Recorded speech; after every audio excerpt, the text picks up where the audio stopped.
AIR Canal presenta la campaña virtual Un Encuentro con Jesús con el pastor Carlos Molina. Muy buenas noches, mis queridos hermanos, que el Señor les bendiga. AIR Canal se complace nuevamente en presentar al pastor Carlos Molina. En el día de hoy vamos a tener una transmisión especial para ustedes desde la provincia de Chiriquí, República de Panamá. Queremos invitarte para que otras personas puedan conectarse con nosotros. Puedes compartir este enlace con tus amigos y con tus hermanos. Invítalos para que puedan gozar de la esperanza de que Cristo Jesús pronto viene. Vamos a tener una oración para dar inicio a este ciclo de campañas. Gracias, Padre Celestial, por tu infinito amor y por tu cuidado. Hoy pedimos tu bendición para aquellas personas que están viendo este programa. Permite, Señor, que tu amor y tu misericordia acampe alrededor de ellos. Y permitas, Padre Celestial, que tu palabra pueda ser predicada a toda nación, tribu y lengua. Gracias, Padre, por tu amor y por tu misericordia. En el nombre de Cristo Jesús. Amén. Y a continuación tendremos un hermoso especial que te acercará a la gracia de Cristo Jesús. Aunque en esta vida falten riquezas, sé que allá en la gloria tengo mi mansión. Alma tan perdida entre las pobrezas de mi Jesucristo, tuvo compasión. Más allá del sol, más allá del sol, más allá del sol, yo tengo un hogar, hogar, bello hogar, más allá del sol. Más allá del sol, más allá del sol, más allá del sol, más allá del sol, yo tengo un hogar, hogar, bello hogar, más allá del sol.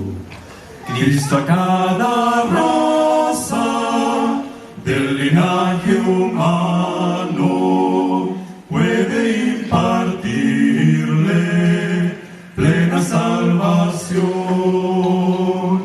y una bella casa hecha por su mano fue a prepararle a la santación.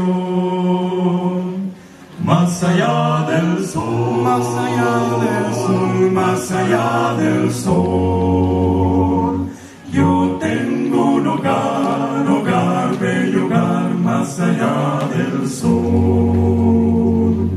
Más allá del sol, más allá del sol, más allá del sol, más allá del sol, yo tengo un hogar, hogar, bello hogar, más allá del sol, más allá del sol.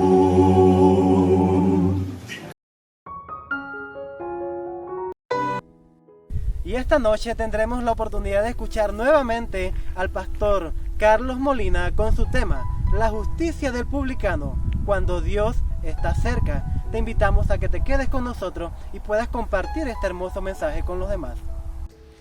Quisiera en esta oportunidad reflexionar brevemente en un canto que para mí siempre ha significado cierta inspiración, en el sentido de ver a Dios como creador de todas las cosas, y que a pesar de que a veces vemos este mundo al revés, totalmente fuera de control algunas veces, Dios todavía tiene un propósito para este planeta y al fin triunfará con el mensaje de la cruz.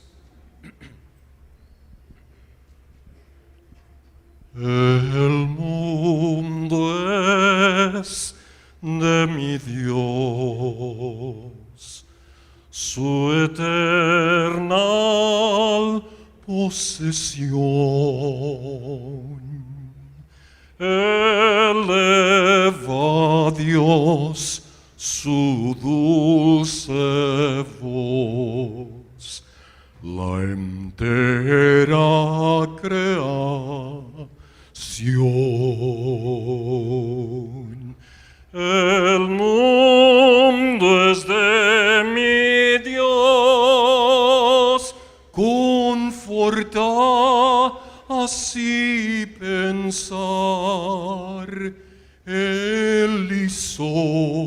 el sol y el arrebol, la tierra, cielo y mar. El mundo es de mi Dios, jamás, jamás lo olvidaré. Y aunque infernal parezca el mal, mi Padre Dios es Rey. El mundo es de mi Dios y al Salvador Jesús hará vencer por su poder con la obra de la cruz.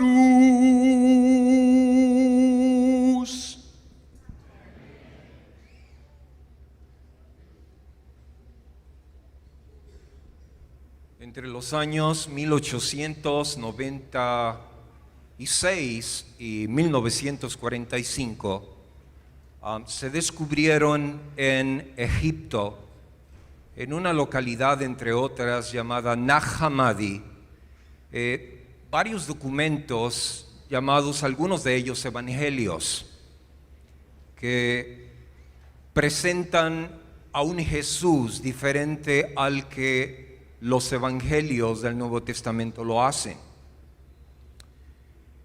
En ellos se describe a un Jesús que no tiene sentido de misión, está moralmente comprometido y cierta incertidumbre de inseguridad rodea su vida.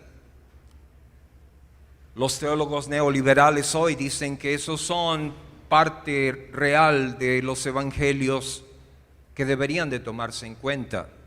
Sin embargo, los evangelios del Nuevo Testamento presentan a un Jesús totalmente diferente.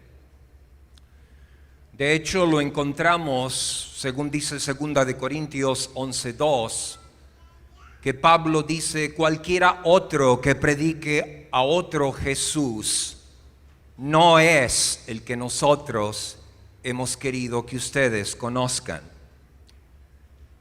Y en la primera carta del apóstol Pablo a Timoteo, en el capítulo 3, los versos 15 y 16, dice: para que sepas cómo debes comportarte en la casa de Dios, que es columna y baluarte de la verdad.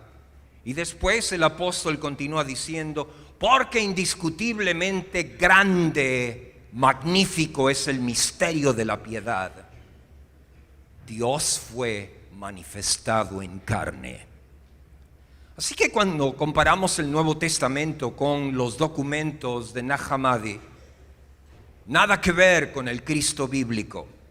En estos evangelios pseudoepigráficos se presenta a un Jesús irascible, sujeto al rápido enojo, sujeto a tomar venganza y otras debilidades humanas comunes en nosotros. Pero los evangelios presentan a una persona totalmente diferente, a un Jesús cercano, interesado en todo lo que nos pasa. Y tomé dos características antes de entrar a nuestro tema de hoy, basado en las características también del Mesías. Hay muchas de ellas. La palabra Mesías significa ungido, es decir, lleno del Espíritu Santo para una obra especial, el Dios hombre. Los griegos usan una palabra especial, monogenes, sui generis, no hay otro más, es único en su especie, no existe otro ser humano igual. Y entonces cuando abres la Biblia, por ejemplo, en Isaías, encuentras allí algunos pasajes interesantes, como 42 del libro de Isaías, el verso 3, dice allí que no quebrará la caña cascada ni apagará el pábilo que humea. Y cuando leemos esos pasajes, están anunciando lo que el Mesías haría. Restituiría, reconstruiría, volvería a hacer lo que los hombres llaman sin nada más que hacer. Cuando los seres humanos dicen que no hay nada más que hacer, Dios puede enderezar la caña quebrada y puede volver a ser una llama del pábilo que ahora humea y ya no puede brillar más. Esa sería una de las características del Mesías. Tendría la capacidad de poder darle nueva llama al pábilo que humea, que está al borde de apagarse, y también a la caña cascada que está quebrada y casi ya se parte en dos. Y creo que en la vida cristiana varios de los que estamos aquí, o una buena cantidad, hemos experimentado en nuestra vida personal lo que significa vivir casi cuando el pábilo solamente humea o cuando la caña está quebrada. Pero qué agradable es ver cuando el Dios hombre Jesús viene a nosotros y finalmente nos restaura, nos reconstruye y podemos brillar otra vez para Él. Ahora, la segunda característica mesiánica que quisiera destacar aquí, antes de entrar a lo que he decidido escoger, es que el Salmo 78 y el verso número 2, Salmo 7:8, verso 2, dice que el Mesías, dentro de sus cualidades proféticas anunciadas en el Antiguo Testamento, cuando Él llegara al mundo, le hablaría a los seres humanos en parábolas. Esa sería una de las características de Él, hablar en parábolas. La palabra parábola tiene varios significados, pero si tomas la palabra así del griego original, sería algo como poner dos cosas, una al lado de la otra, y comparar las cualidades, ya sea positivas o negativas, de ambas. Una juxtaposición, diría alguien. Jesús enseñó más o menos 33 parábolas, y algunas de ellas tienen lo que llamamos una conclusión definida. Es decir, tú sabes cómo termina la historia. Una de las clásicas con una conclusión definida es la parábola del rico y el Lázaro en Lucas 16. Mas ¿cómo se persuadirán? Dice allí el último versículo de la parábola, aunque alguno se levantare de los muertos. Jesús termina la parábola diciendo que no hay posibilidad de comunicación entre los muertos y los vivos en esta vida. Pero también hay parábolas con conclusiones indefinidas, como la del hijo pródigo. No sabemos qué le ocurrió al hijo mayor, si se enojó aún más porque el pródigo regresó al hogar y tuvo una crisis y dejó el hogar como el hijo pródigo lo hiciera, o si siguió en su misma conducta de acción, o si el hijo pródigo trató de volver a salir otra vez del hogar que había extrañado. En fin, la decisión queda en cada uno de nosotros. Nosotros decidimos si somos el hijo mayor, si nos amargamos, si llegamos a apagar la llama que vive en nosotros, o si decidimos abrazar al pródigo y unirnos a la alegría de su regreso. Pero dentro de estas parábolas decidí escoger una de ellas, de las 33. No toda la parábola, pero solamente una declaración. Si tú trajiste tu Biblia, cualquier formato que uses está bien, porque si quisieras ser muy original con la Biblia tradicional tendrías que usar pergaminos y no nos daría el espacio para abrir cada uno de ellos. Así que si tienes tu dispositivo o tu Biblia, te invito a leer allí Lucas, el capítulo número 18. y del capítulo 18 del Evangelio de Lucas. Me gusta el Evangelio de San Lucas por varias razones. Es el Evangelio de las mujeres. En ellas se ve cumplido el deseo de Jesús de que ellas formen parte de una situación muy particular en su ministerio. De hecho, Jesús fue perseguido por los fariseos y escribas por incluir mujeres en su equipo. El otro asunto por el cual me gusta el Evangelio de Lucas es porque es el Evangelio de las alabanzas. Ana, Simeón, Elizabeth, María, los ángeles hacen alabanzas al Dios del cielo por la llegada del Hijo Jesús.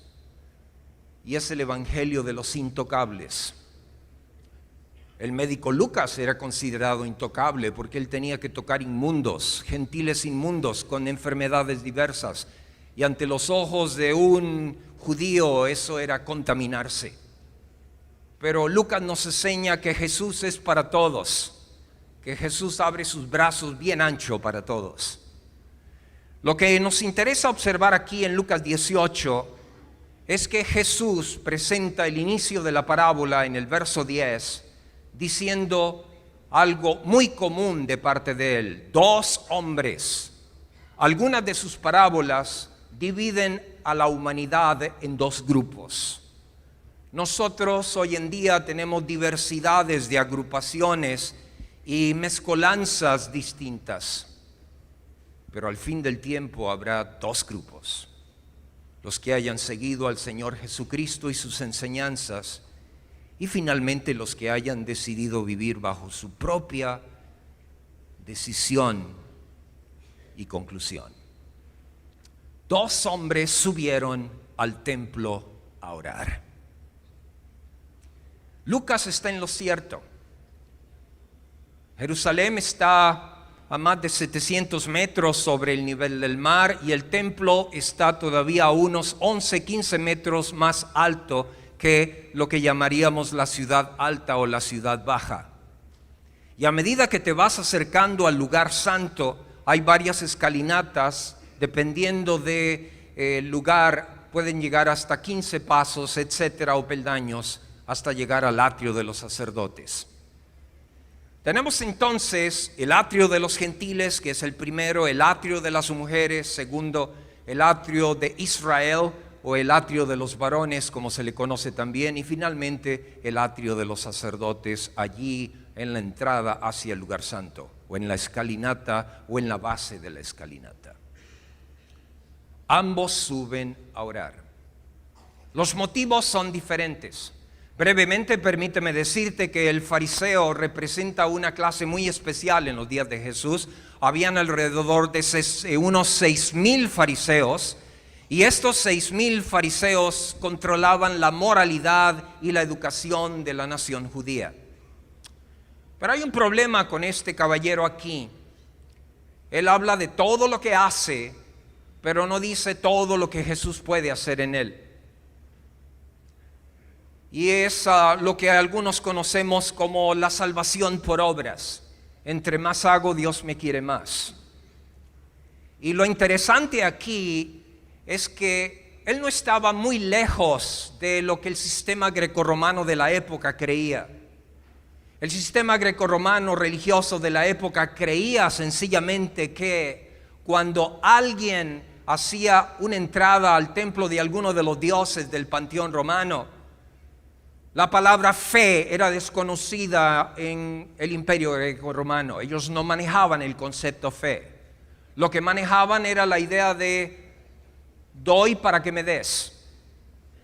Yo presento mi ofrenda, tú me debes dar. Ese era el negocio entre las deidades greco-romanas y los adoradores. Y según puedo ver aquí, el fariseo no está muy lejos de eso.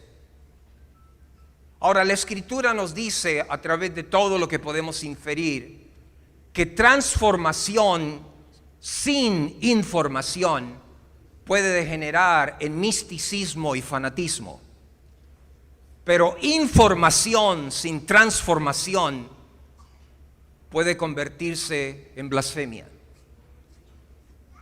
Así que el fariseo estaba en un problema bastante serio. No entendía bien a Dios, percibía a Dios de una manera diferente.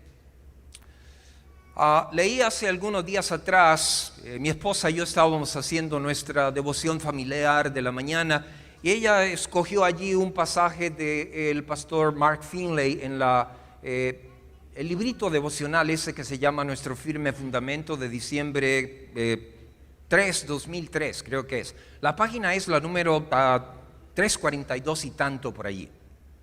Y cuenta la historia entonces de una madre que vivía en la ciudad de Aberdeen, en Escocia, y tenía un niño a quien quería convertir para que comiera ciruela pasa, pastel de ciruela pasa. Y cada vez que el pastel de ciruela pasa se servía sobre la mesa, el chico se transformaba, cerraba sus brazos bien fuerte y le ponía un candado a su boca y decía no de derecha a izquierda. Y por más que trataban de decirle, come el pastel de ciruela pasa, sabe bien, el chico decía que no. Y entonces la madre un día enojada dejó escapar, Dios se va a enojar contigo sencillamente porque no comes ciruela pasa.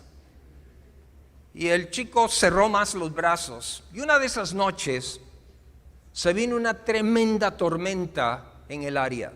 Rayos, truenos, centellas, viento, lluvia y todo lo demás. Caía tarde en la noche, la madre se despertó y inmediatamente pensó en su hijo, subió allí hacia el cuarto del chiquillo para ver qué estaba pasando y vio a su hijo con los brazos cruzados frente a la ventana, viendo la tormenta, y lo escuchó decir, oye Dios, tanto lío por no quererme comer un pedazo de pastel de ciruela pasa.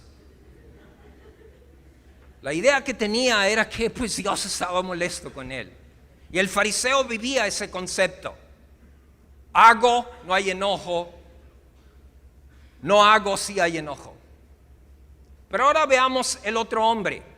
Este es diferente. Este se llama un publicano.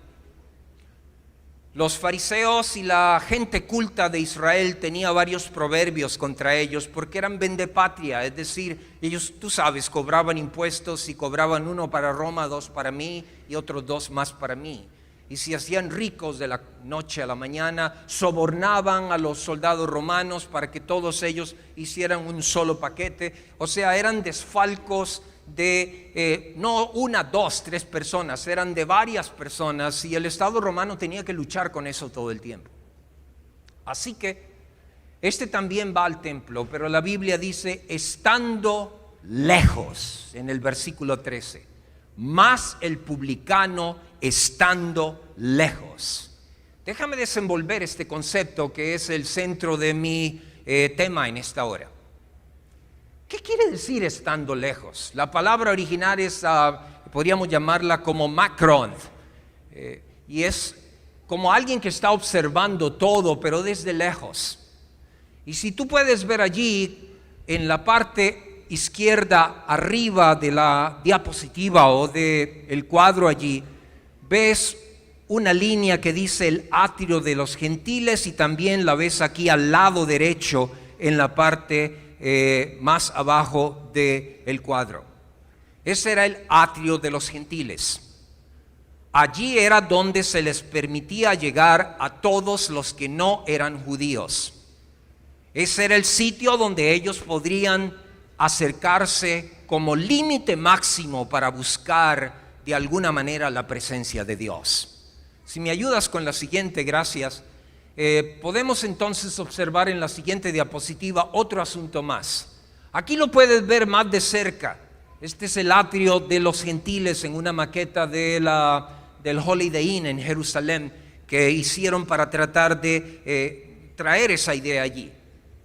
Y ahí se reunían todos, venían de todas las naciones de la tierra, porque ellos habían oído del nombre de Dios.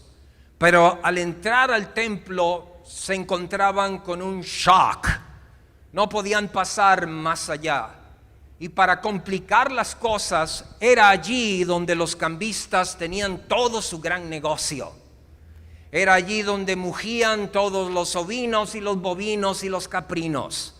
Era allí donde había el ruido increíble de la gente que hacía negocio, porque los mercaderes del templo sabían que la gente venía con monedas de todas partes de la tierra, traían imágenes de gobernadores paganos, con mensajes paganos, figuras de dioses paganos, árboles, frutas, símbolos de sus cosmogonías, de sus dioses, y había que limpiar las monedas a la moneda del templo, que era lisa por los dos lados solamente con un valor numérico. Y para lograr eso, entonces la compra y venta se manejaba muy bien. El que quería comprar shekel del santuario tenía que pagar más. Así que los que hacían ese negocio se enriquecían increíblemente. Y además de eso, algunos jugaban con el asunto de las pesas, de llegar a variar la escala para que se beneficiaran a sí mismos. Y la gente entonces decía una cantidad de cosas, y este hombre estando lejos. Ahora, la Biblia no nos dice cómo fue el proceso. No nos dice si el fariseo fue directo al templo entrando por el lado derecho, que era la costumbre para entrar, y vio al publicano de lejos, o lo vio perderse entre el atrio de los gentiles a medida que él presumía y iba hasta el atrio de Israel, hasta el atrio de los varones. Pero hay algo más que quisiera mencionarte. ¿Podrías pasar la siguiente? Te agradezco. Un detalle interesante es que si ustedes pueden ver allí algo parecido a una cerca, se había diseñado para mantener en control a aquellos que querían irse más allá. Los romanos y los dirigentes judíos habían hecho un pacto. Desde que Judea fue provincia de Roma, perdió la habilidad de poder tener la pena capital, la pena de muerte. El único lugar donde los judíos podían practicar la pena de muerte era aquí. Y los romanos no se iban a meter con ellos. Era una especie de morbosidad de la época. Y si alguna persona, deseando oír lo que el sacerdote decía, se apresuraba a rebasar ese límite, sencillamente lo apedreaban, lo despedazaban, porque el celo, la santidad, el concepto de la época decía que ningún gentil podría llegar hasta allí. Veamos entonces algo más. Debo de apresurarme para entrar. ¿Podrías pasar la siguiente también? Esto es, obviamente para algunos esto no tiene ningún significado, pero debo decirles que eso es griego mayúsculo del primer siglo de la era cristiana, o alrededor de, como se escribía. Habían varias de esas piedritas balustradas de más o menos unas 22 pulgadas por 33, largo por ancho, y tenían más o menos 1,5 pulgadas de altura la letra, así que era bueno para todos los que somos miopes. Y en ese sentido, allí decía lo siguiente. Vamos a tratar de hacer la traducción en la siguiente. Esa es la traducción. La traducción dice: quien quiera que se haya hallado, parafraseando, pasando el límite de esta cerca, de esta columna balustrada, acarreará la muerte por sí mismo y perderá la vida, declarará la muerte. Así que algunas personas, sin saberlo, estaba escrito en griego y en latín, pero por la muchedumbre, por la cantidad de gente, algunos no leían y sencillamente morían a manos de los guardas del templo y de la muchedumbre que creía que había una gran contaminación. Cuando no entiendes a Dios, haces muchas cosas raras. De hecho, muchos de los grandes crímenes se han cometido en nombre de la religión. Las cruzadas, Caín y Abel, Bosnia-Herzegovina, el genocidio de Ruanda entre adventistas del séptimo día y otras denominaciones. Se pueden hacer muchas cosas extrañas cuando la religión supera las enseñanzas de Cristo. Y recuerdo el mensaje, la misiva de una joven que dejó en el auto después de que ella se suicidó. Ella había crecido en un hogar cristiano, había conocido a Dios, pero por no entender al Dios de la Biblia, hizo una paráfrasis horrible del Salmo 23. Dijo así más o menos: la heroína es mi pastora, todo me faltará. En lugares inmundos me hará yacer, junto a aguas sucias me hará reposar. Su aguja me guiará por su justicia malvada. Dejaste la casa de mi hogar y la mesa de mi hogar llena de lágrimas y de soledad, y en la casa de los condenados moraré para siempre. Ahora, cuando piensas en algo así, uno dice, bueno, pero conocer no es bueno. Y yo te digo, sí, conocer es bueno, claro. Pero alguien debe producir ese conocimiento, y por eso es que la Biblia dice que solo el Espíritu Santo puede producir un cambio específico, real, constante, vital y nuevo cada día mediante la palabra de Dios. Ahora, pensando en esto, dice, mas estando lejos. Si tú calculas el atrio de los gentiles hasta el atrio de los varones y hasta el atrio de los sacerdotes, en metros, hay un poquito más de 100 metros.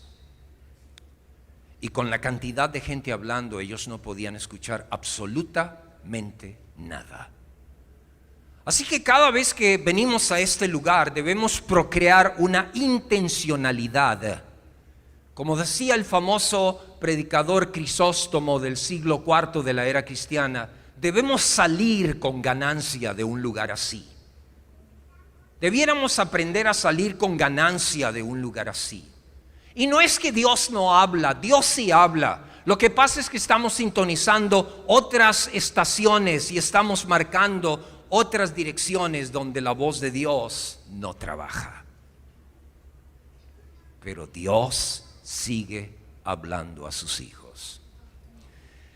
Me llama la atención aquí que hay varias cosas relacionadas al final de nuestra presentación, debo decirlas.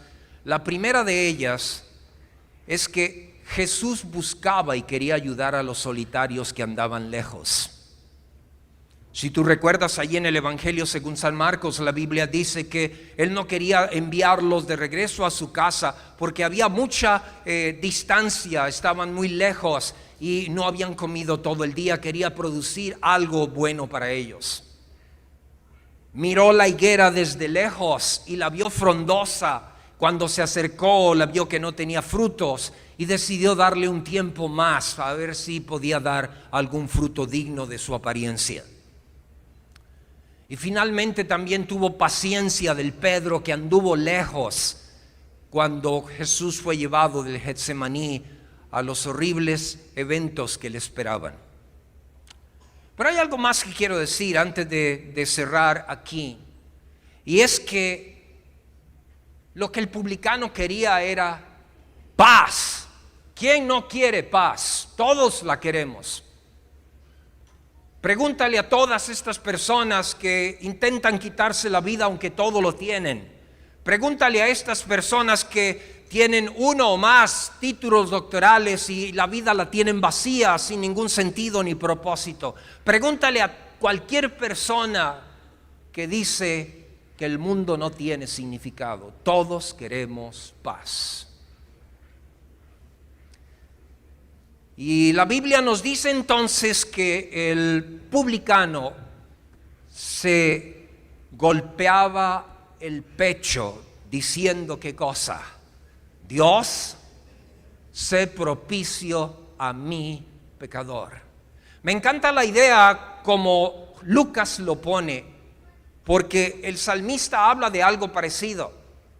Jesús abre su pecho en la cruz del Gólgota y dice el Salmo allí 22:14 que sus entrañas se derraman como agua y su corazón se derrite como cera al ver la condición de la humanidad por la cual Él debe morir para proporcionarles paz.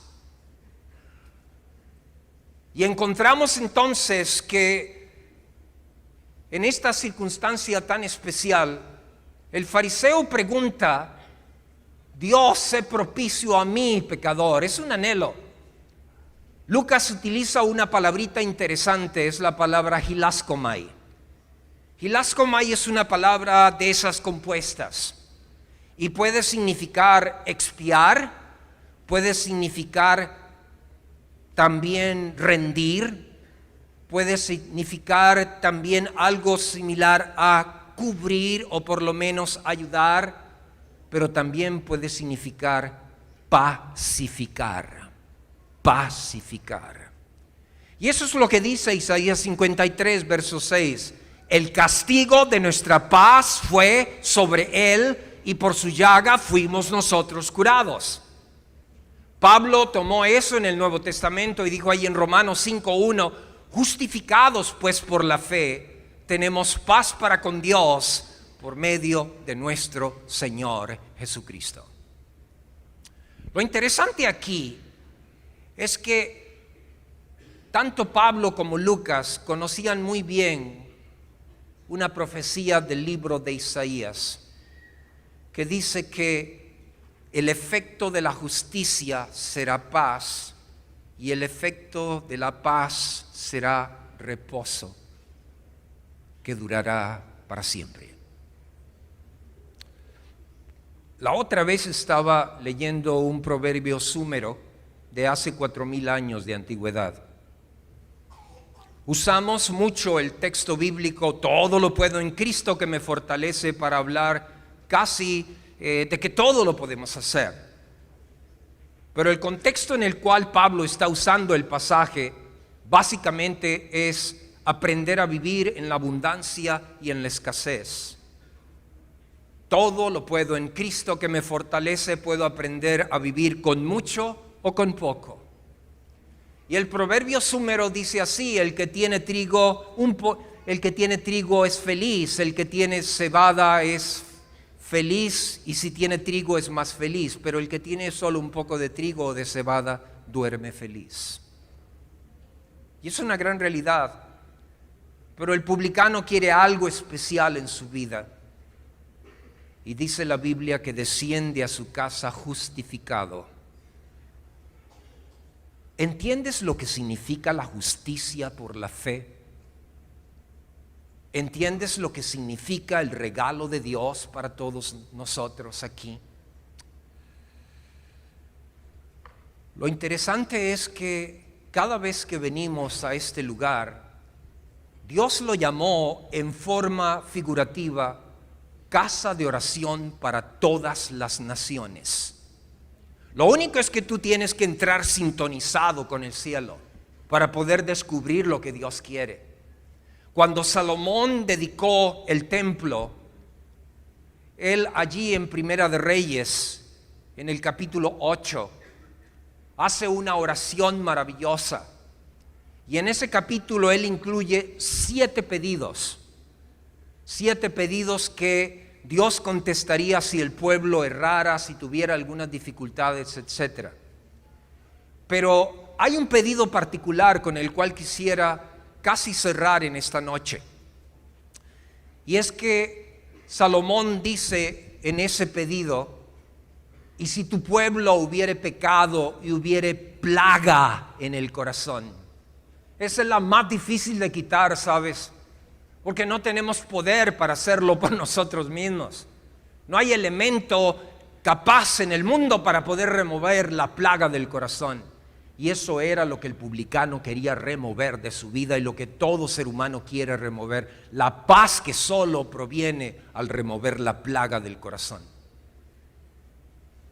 Y es interesante que Salomón dice: tú oirás desde los cielos y les traerás perdón. Así que tenemos el privilegio de llegar a estos atrios, a este lugar cada vez, si tú así lo quieres, para sintonizarnos con el cielo. Tienes que enfocarte en la idea, y déjame ahora sí cerrar el punto diciendo que el famoso naturalista Anderson fue a visitar a un amigo suyo en la época del siglo XIX a la ciudad de Nueva York. Y allí entonces, mientras que preparaban la cena, Anderson salió y se quedó mirando. Era la hora de salida de los trabajos y carruajes, carretas, caballos se movían velozmente y gente iba y venía, quién sabe para dónde. Y aquello era un bullicio increíble y Anderson estaba extasiado como si estuviera en otro mundo. Su amigo abrió la puerta y le dijo: hey, ya está la cena lista. Pero Anderson ni se movió, quedó quieto. Y entonces Green Anderson quedó sencillamente allí como ido. Su amigo se acercó y le habló al oído y dijo: la cena está lista. Y él, como que si no fuera con él, su amigo se quedó viéndolo preocupado, pensando si le había pasado algo. De repente Green se levanta y dice: ven conmigo, y lo tomó de la mano. Y su amigo dijo: ahora sí, ese ya se fue fuera de sí. Y bajaron 2-3 peldaños en la escalera, donde había una macetita con una planta pequeña, y ahí en la fisura le dijo: escucha.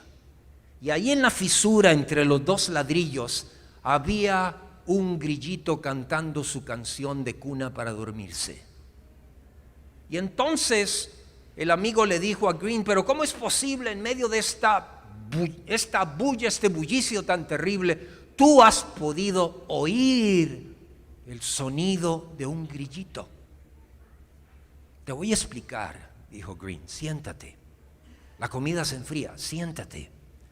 Tomó una moneda brillante, la hizo zumbar en el aire y cayó allá abajo en la acera, plin, plin, plin, plin. Y al momento todas las personas empezaron a ver hacia abajo. ¿Lo ves?, dijo Green. La gente está educada para oír algunas cosas, a veces las que les conviene o las que les gusta.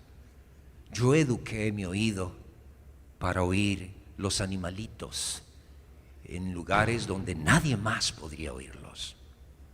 Y yo quisiera preguntarte: ¿quisieras tú educar tu oído espiritual para que cada vez que tú vengas a este lugar encuentres la justicia de Dios, que es por la fe? Espero que así sea, porque para eso fue diseñado este lugar, no para ninguna otra cosa, sino para un encuentro personal con Dios. Que Dios te bendiga en esa jornada, que es la mía también. Gracias, mis amigos y hermanos, que estuviste en compañía con nosotros durante esta transmisión. Te invitamos para que el día de mañana también te puedas unir a la misma hora y por este mismo canal, AIR Canal, para que así puedas compartir la palabra de Dios con nosotros. Te invito, mi amigo, para que te suscribas a nuestro canal, para que puedas tener contacto con nosotros en todo momento. Activa tu campanita para que te puedan llegar todas las notificaciones. Te damos gracias porque a través de este mensaje pudimos compartir al mundo entero la verdad presente de que Cristo Jesús pronto ha de venir.